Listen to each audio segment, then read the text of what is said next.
Hey, Uno, what's up, Machi? I'm doing great. How are you? I'm good, man. Let me put these things on. What's up? Are you well, man? Yeah, good as can be. You don't sound like someone who won a trophy 2 weeks ago, a week ago. I'm just troubled by some of the transfer news. Is it? What is it Yeah. mean gossip or actual news?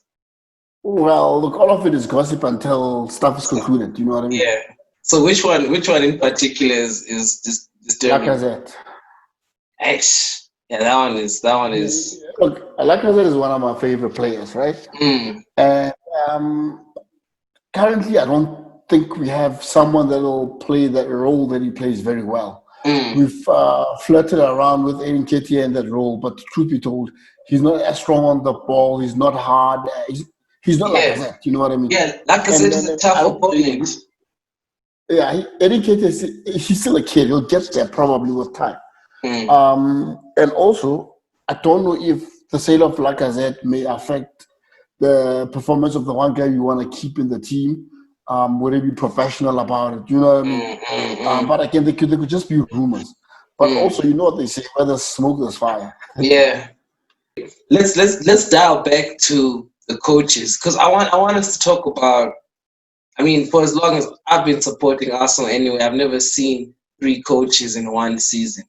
You know, but we've had three coaches in one season, and I want you to talk about, or I want us rather to talk about like maybe the high points of each coach and the low points of each coach. And we can start with Emery because he was our coach at the start of the season and work our way towards Arteta. Yeah, I think maybe let's eliminate one coach in the conversation You don't want because to talk about Freddie. Freddie. Yeah, remember Freddie was there. He was how do I put it? He was a caretaker coach, and he wasn't Mm, given the backroom support that mm, both Arteta and Emery enjoyed. mm, He was almost working as a loner. So it would be, mm, and also he never really had time to settle in so that we could see what he was trying to do. So it mm. would be a bit unfair for us to bring him into the conversation. And Yeah. also, he's another person that is fancied or rumored to leave Arsenal Mm, for a head coach position. Obviously, I think it's at a lower league. And look, it would be okay for him to get his fingers wet a little bit. mm, He can come back to Arsenal. I mean, I think, in my opinion, the number of years that Pep spent Arteta spent with Pep mm, prepared him more than anything could have prepared Freddie because Freddie was coaching the young boys. You know what I mean? mm, Right. mm, Emery, it was very look. It was interesting at the beginning of the season. I had high hopes, mm, particularly because if you look at the team or Emery's performance in his first season mm, versus Wenger's performance in his last season, right? mm, mm, Emery made it to the finals of the UEFA Cup. mm, Wenger didn't. mm. Emery made it to fifth position. Wenger was, I think, he came out sixth.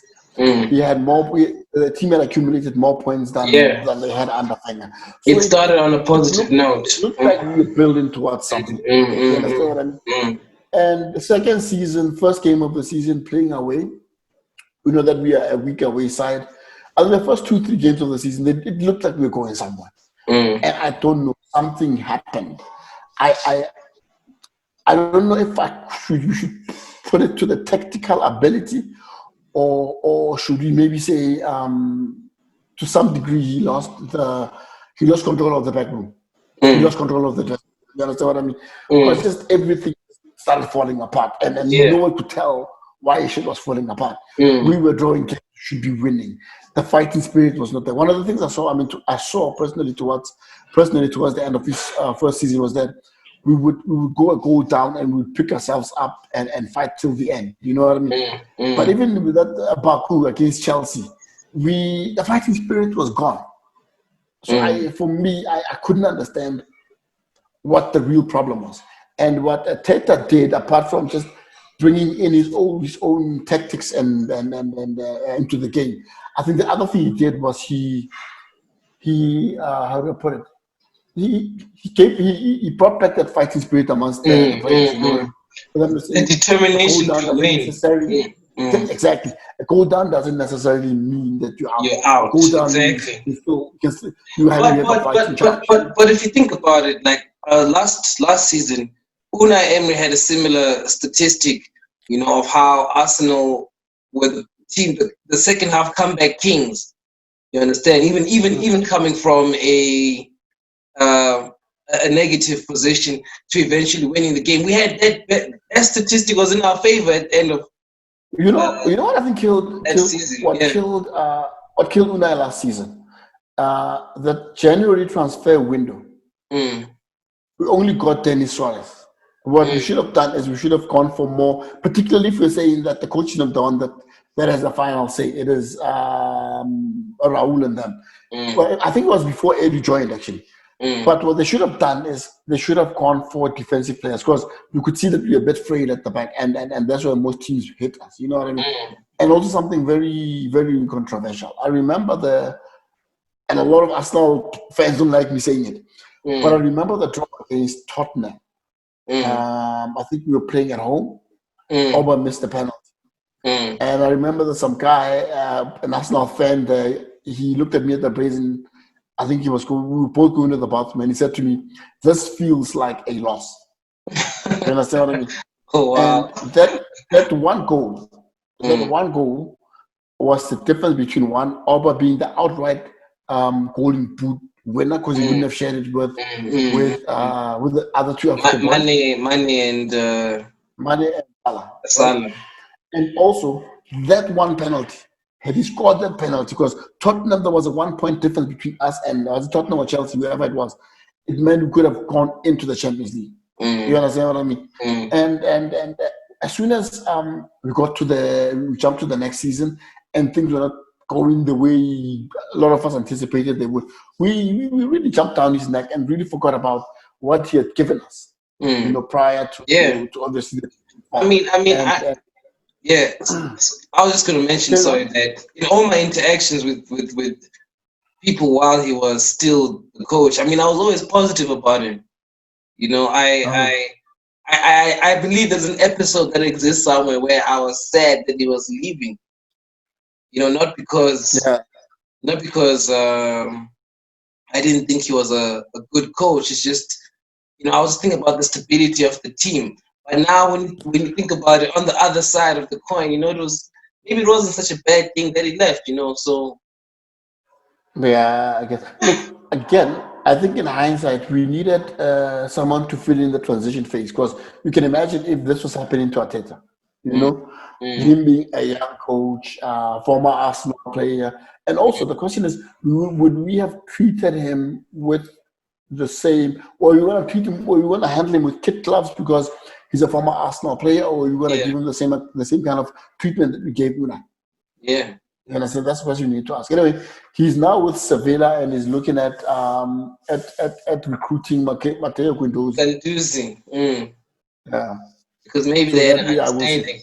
And I hear he's the one that brought him to Arsenal in the first place. Yeah, he is. So, I wouldn't be surprised. So what would you say in 2019-2020 season was the biggest positive for Unai Emery? Like when were you proud of him the most? I don't know. He started the season quite well. You know what I mean? I think 3 games in, we hadn't lost. We won our first game. That was an away game, won it convincingly. So I think the opening part of the season was good. But I still think the same decisions that he made that didn't fare well with a lot of the fans, and those decisions would obviously include him freezing Ozil out of the team. You know what I mean? And I don't. The very same people that were complaining about Ozil being frozen out of the team, and that's the reason why we lack creativity. I don't see the same people speaking with the same kind of energy about Ozil being frozen out of the team by Arteta. Yeah, you understand what I mean? Yeah, exactly. They seem to be a bit quiet, Yeah. And for me, going back to the Ozil issue, look, nothing against the player, one of the most talented players I've had in recent years, but his form, even when Wenger was there, was starting to be a bit of a problem. Unai came, his form was a bit of a problem. Mm. And now with Arteta, his form is a problem. So do we then blame the coach or do we blame the player, the man himself? I mean, it's reached a point where I was reading an article earlier. I think it was late last night, actually. I was reading an article that Arsenal are actually thinking of paying out of the contract. They just want to pay him out of the contract so that they can feed some money for wages. Mm. You know what I mean? Yeah. So I mean, this is what it has come to.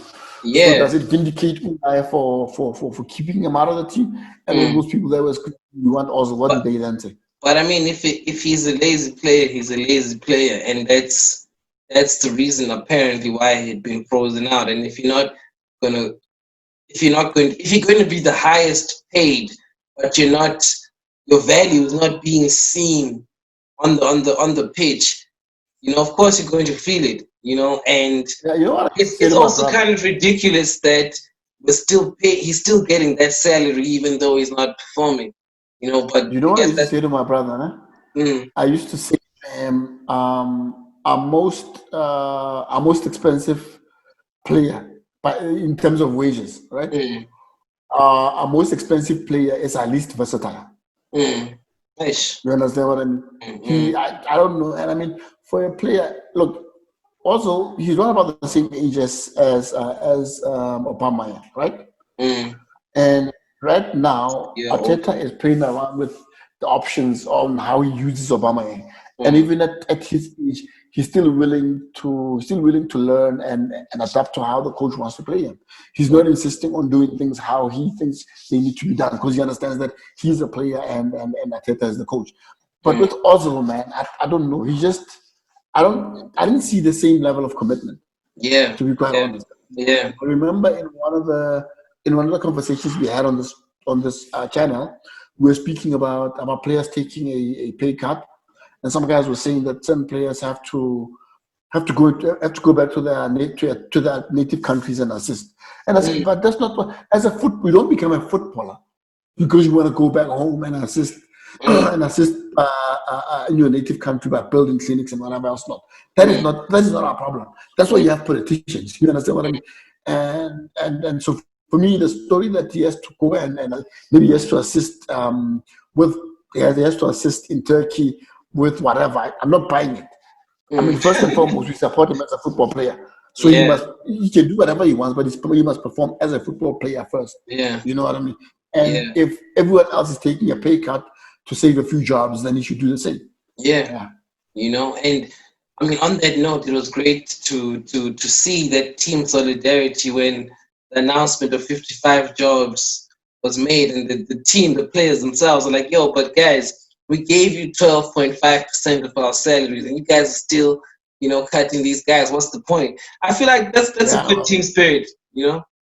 It's unfortunate that the guy that earns the highest didn't give the 12.5%, or did he? Yeah. Okay. So it was but you can imagine. You see, the other thing we need to look at, right, is that Arsenal is. Let's talk about maybe ball stewards, ball boy, water boys, and whatever, right? We need to understand that before anything, Arsenal is a football team, right? It's not a company that provides services of ball boys and all those other services. First and foremost, it's a football team, and all those other guys are there because Arsenal is a football team, right? Would we rather Arsenal didn't cut those jobs and reduce the budget in the transfer window? Yeah, I mean that's the thing to think about. That's the thing to think about. I'm talking about Kroenke's money. You see, I don't understand why people expect business persons to be philanthropists. You understand what I mean? Yeah. Because business for the sake of making profit. Yeah. And when a businessman prioritizes profit, people throw their hands in the air. What did you expect? Yeah, you know, exactly. If Arsenal was an NPO, then I would understand, but it's not. Yeah. You understand? And at the same time, you say keep Obama in. And you also want them not to share jobs. What do you want them to do financially? I mean, Arsenal. Look, they started. Remember, tough decisions need to be made. for the last 3 seasons, they didn't see the Champions League. So that Yeah, means they lost a good portion of their revenue. yeah, And that position also means they lost a good portion of revenue.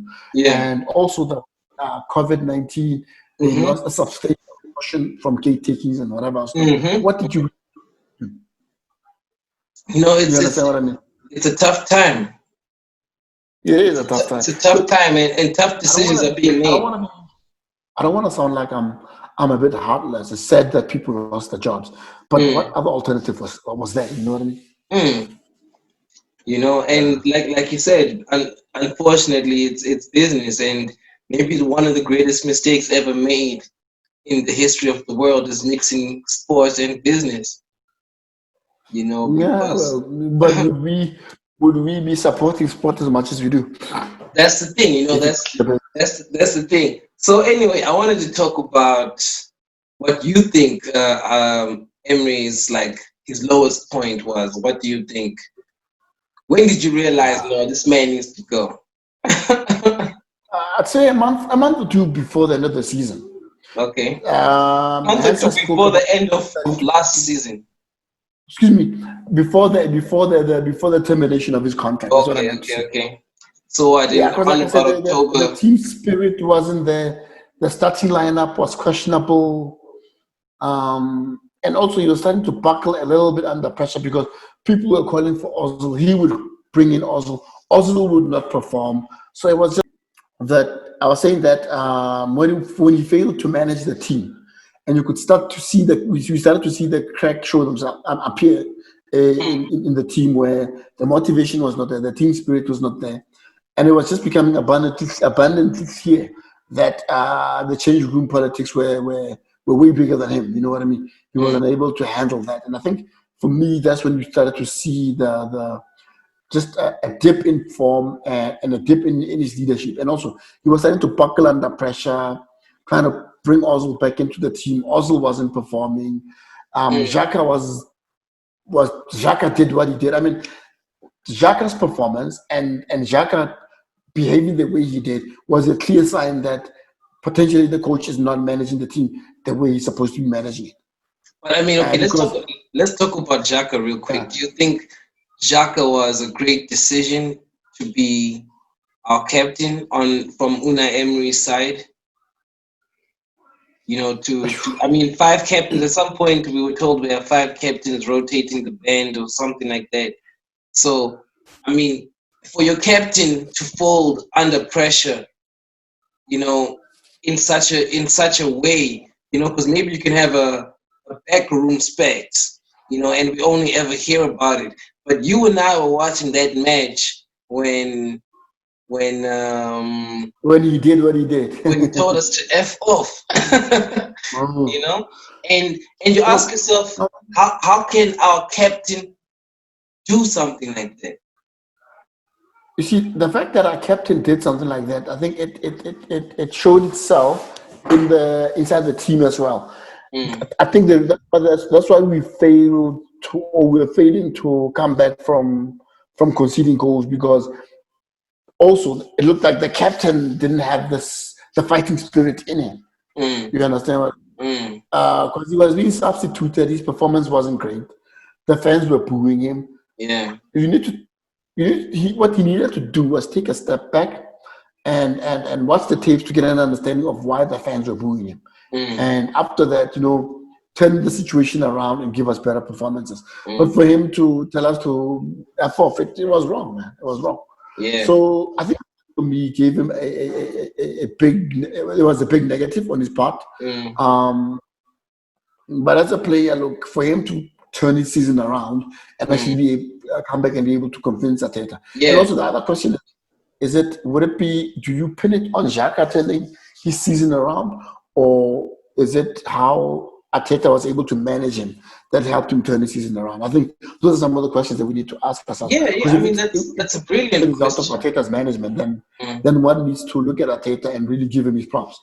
Yeah, exactly, exactly. I mean, he was offered a second chance, and I feel like also Jacques, as a man, his character to have been offered a second chance and still take it.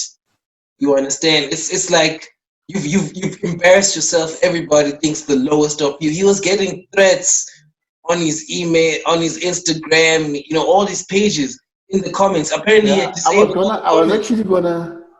I was actually gonna go back to to the social media world we live in, because Mm, if you think about it, back in the day, your early 90s, your late 90s, your early 2000s, before, let me just say, before social media blew up the way that it did. mm, The only things really that the players ever, or the only threats that players would get would just be probably not even threats, but I would say bad reviews on mm, newspapers. And out in public, you bump into a player or two, and they tune you some cut. You know what I mean? mm. But now you can imagine with social media, you have the entire world that can connect to you and just cut you out at the same time. And I think Yeah, there was a lot of pressure on him. You know what yeah, I mean? yeah. There was a lot of pressure on him, though I would still say that he should have managed the situation much better and much But different. You know what I mean? you know what? Like it had me thinking. I was watching the player of the season announcements, and I think about Shaka. And I'm like, man, okay, this guy started off the season as our captain. He had probably the worst moment of all the players we had. We have. He probably had the worst personal moment all season, right? Mm. And you look at how he finished the season. Everybody singing his praises. Now, a if that is not a candidate for Well, I can tell you season now, King or Cobra is not singing his mentality praises. anyway. Sorry?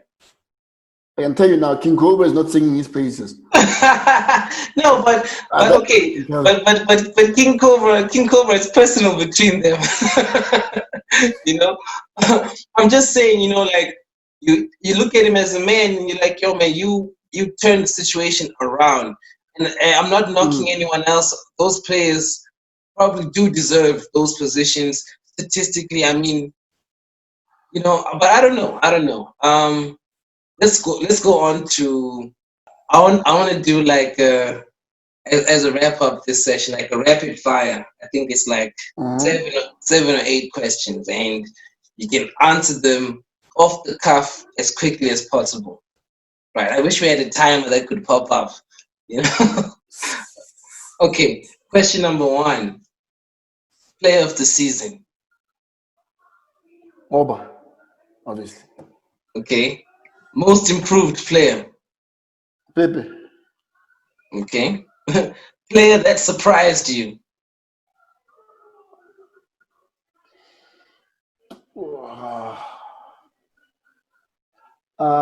Surprised how? Of Okay, any. surprise. Like maybe Saka might have surprised you as Yeah, I think maybe Saka. Yeah, I would say Saka.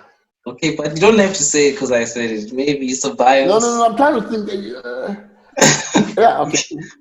Okay, so you say In fact, Saka. Emi Martinez, actually, I would say Emi Okay, Martinez. Martinez. Okay, Because him, when he took over from Ben Leno, I was expecting KO, and he really held it together. So he yeah, surprised no, me. he's been holding it down. Okay, player who didn't perform to expectation.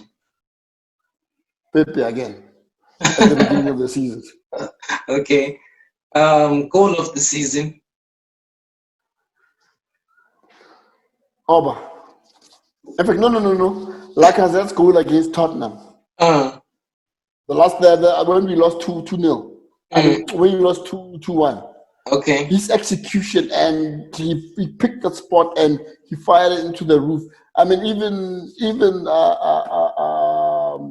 who's this guy, the French boy, the Tottenham keeper? Like none of us were Mm, expecting him to score the goal. Yeah, yeah, yeah. something that's my goal of the season. So I that's guess your because goal. I like the player. Okay, Uh-huh. you're biased, but it's fine. It's okay. That's it. Okay. Your best young player.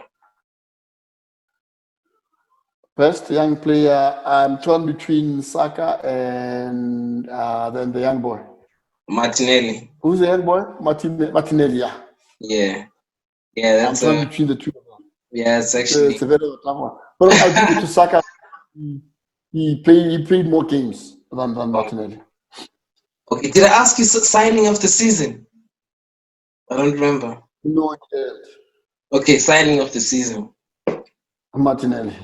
Martinelli. I would have said Ceballos, but it's a loan. Okay, all right. So as we wrap up, maybe we can just let's start with this with the next trophy that we're in contention for, which is the Community Shield. Do you think But it's? no, I'm not gonna talk about no. Oh, you don't want to talk about it? Man. It's like in South Africa when you ask me about the Carling Black Label Cup. I mean, really, no. You must respect my opinion. Man. You're gonna ask me about the Community Shield. No. Okay, all right. Yo, final question, and this is it's It has one nothing to question. do with the Community Shield, right? No, nothing to do with it. We're not going to talk about Okay, it. You've been one of our long-time Arsenal fan residents here in Johannesburg, South Africa, and we really appreciate your support of us as Gunacast, and thank you. I'm saying it live for everybody in the world to see that your contributions are very much appreciated. You got great views, and you've got I like your personality as well, and we share a birthday, which is an amazing thing. And This sounds like you're trying to ask me on a date. No. no. I'm trying to say, like, I'm kidding, man. I'm kidding. Okay, with the love and appreciation, man. It's cool, bro. It's been great to chat to you. Thank you so much once again, man. And looking forward to your contributions again in the future.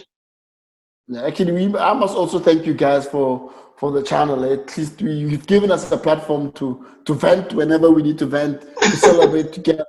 Yes. And I like the fact that it's growing now. I mean, I saw the PE cats the other day. I think there's the Durban cats, So I like the fact that it means that what you guys are doing something right. No, man. Thank you to you guys, man. Like, you guys, your consistency, you've helped us reach places we never thought we'd reach. So it's been great, man. It's been a great journey. Let's see how the next season is gonna pop off. Yeah. Look, whether we get relegated or not, we're still part of Guna fam. Though I don't see that happening. Wow. Let's hope that day never comes, man. No, not in our lifetime, at least. Not in our lifetime. All right, Thlogi, man. Peace out, bro. Thanks so much. Take care, man. Cheers, man. Chop. Cheers, man.